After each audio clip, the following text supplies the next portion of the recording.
नमस्कार। हर साल जब भारत का बजट आता है तो राजकोषीय घाटा और पूंजीगत व्यय जैसे कई मुश्किल शब्द सुनने को मिलते हैं। पर ये सिर्फ शब्द नहीं है, ये बताते हैं कि हमारी जेब पर, देश की सड़कों पर और हमारे भविष्य पर क्या असर पड़ने वाला है। तो चलिए आज इन मुश्किल शब्दों की गुत्थी को सुलझाते हैं और समझते हैं कि आखिर ये बजट काम कैसे करता है।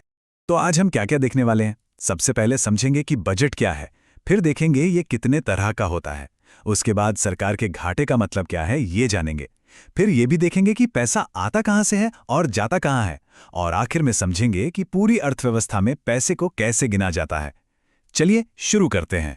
तो चलिए सबसे पहले और सबसे बुनियादी सवाल से शुरू करते हैं। आखिर ये सरकारी बजट होता क्या है? इसे आप एक तरह से देश की सालाना फाइनेंशियल डायरी समझ सकते हैं। इसमें सरकार एक अनुमान लगाती है कि अगले साल उसे टैक्स और दूसरे तरीकों से कितनी कमाई होगी और वो उस पैसे को सड़कों, अस्पतालों, सैलरी और दूसरी योजनाओं पर कैसे खर्च करेगी। हमारे संविधान के अनुच्छेद 112 में इसे ही वार्षिक वित्तीय विवरण कहा गया है, जो इसका ऑफिशियल नाम है। भारत में बजट की कहानी काफी पुरानी है। ये ब्रिटिश राज से चली आ रही है। पहला बजट 1860 में जेम्स विल्सन ने पेश किया था।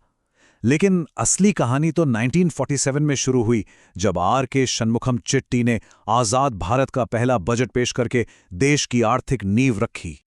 और हाँ, एक मजेदार फैक्ट, सबसे ज्यादा बार यानी कि पूरे 10 बार बजट पेश करने का रिकॉर्ड मोरारजी देसाई के नाम है। लेकिन सवाल यह है कि क्या बजट बनाने का कोई एक ही तरीका होता है? जी नहीं, बिल्कुल नहीं। सरकार के लक्ष्य और सोच के हिसाब से बजट बनाने का तरीका भी बदल जाता है। तो आइए अब बजट बनाने के कुछ अहम तरीकों को समझते हैं। मोटे तौर पर बजट बनाने के 4 मुख्य तरीके हैं और हर एक का फोकस थोड़ा अलग होता है। पहला है संतुलित बजट। इसका सिद्धांत बहुत सीधा है, जितनी चादर उतने पैर पसारो। मतलब सरकार उतना ही खर्च करने का प्लान बनाती है जितनी उसकी कमाई का अनुमान है, ताकि कोई कर्ज ना लेना पड़े। फिर आता है आउटकम बजट, जो भारत में 2005 में शुरू हुआ। यहां फोकस सिर्फ इस बात पर नहीं होता कि कितना पैसा दिया गया, बल्कि इस सवाल पर होता है कि उस पैसे से नतीजा क्या निकला। क्या स्कूल बेहतर हुए? क्या लोगों तक पानी पहुंचा? जेंडर बजट कोई अलग से महिलाओं के लिए बजट नहीं है, बल्कि ये एक चश्मा है जिससे पूरे बजट को देखा जाता है।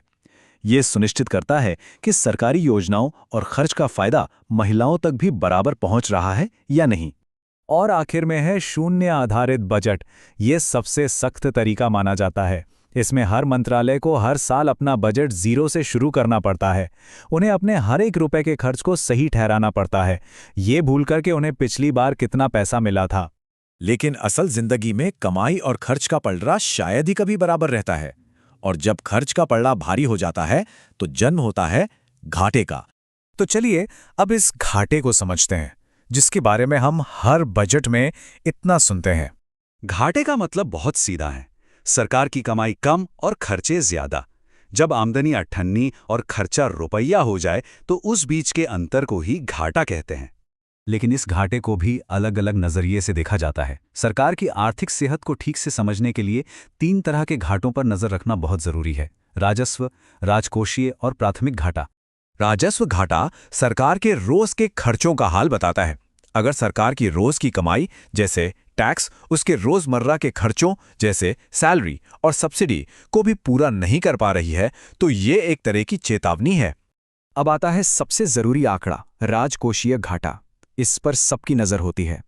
ये सरकार के कुल खर्च और उसकी कुल कमाई, जिसमें उधार शामिल नहीं है, के बीच का अंतर है। एकदम सीधी भाषा में कहें तो ये वो रकम है जो सरकार को उस साल अपना सारा काम चलाने के लिए उधार लेनी पड़ती है। और तीसरा है प्राथमिक घाटा। ये हमें बताता है कि सरकार इस साल के नए खर्चों के लिए कितना उधार ले रही है। इसके लिए हम राजकोषीय घाटे में से पुराने कर्जों पर दिए जाने वाले ब्याज को हटा देते हैं। इससे पता चलता है कि देश वित्तीय अनुशासन की ओर बढ़ रहा है या नहीं।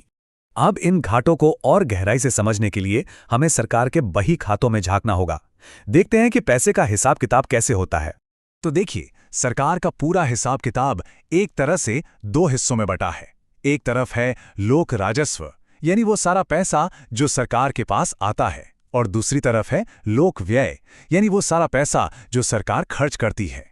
इन दोनों हिस्सों को भी फिर से 2-2 कैटेगरी में बांटा जाता है, राजस्व और पूंजीगत। देखिए, राजस्व प्राप्तियां मतलब सरकार की नियमित कमाई, जैसे टैक्स, जिसे लौटाना नहीं होता। और राजस्व व्यय मतलब रोजमर्रा के खर्चे, जैसे सरकारी कर्मचारियों की सैलरी। वहीं दूसरी तरफ पूंजीगत प्राप्तियां वो कमाई हैं जिससे कोई देनदारी बनती है, जैसे सरकार ने कोई लोन लिया। और पूंजीगत व्यय वो बड़ा खर्च है जिससे देश की कोई संपत्ति बनती है, जैसे कोई नया हाईवे या स्कूल बनाना। ठीक है, तो हमने सरकार के बजट को देख लिया। अब आखिर में ये समझते हैं कि ये पूरी अर्थव्यवस्था में मौजूद पैसे को कैसे प्रभावित करता है। इसके लिए हमें मनी सप्लाई को समझना होगा। अर्थशास्त्री पैसे को उसकी तरलता के आधार पर 4 लेवल में बांटते हैं। तरलता मतलब वो पैसा कितनी आसानी से खर्च किया जा सकता है।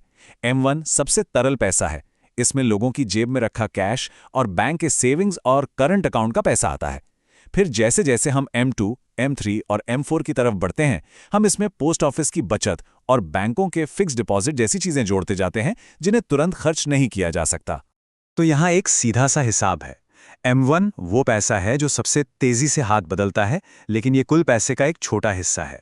वहीं M4 पैसे का सबसे बड़ा समंदर है, लेकिन इसका ज़्यादातर हिस्सा फिक्स डिपॉजिट और दूसरी बचत में बंद होता है, जो धीमी गति से चलता है। तो अगली बार जब बजट की खबरें आएं, तो ये आंकड़े सिर्फ नंबर नहीं रहेंगे, ये हमारी अर्थव्यवस्था की कहानी कहेंगे। अब जब आप इन शब्दों का मतलब जानते हैं, तो इस कहानी को बेहतर ढंग से समझ पाएंगे और ये भी देख पाएंगे कि देश की आर्थिक दिशा सही है या नहीं।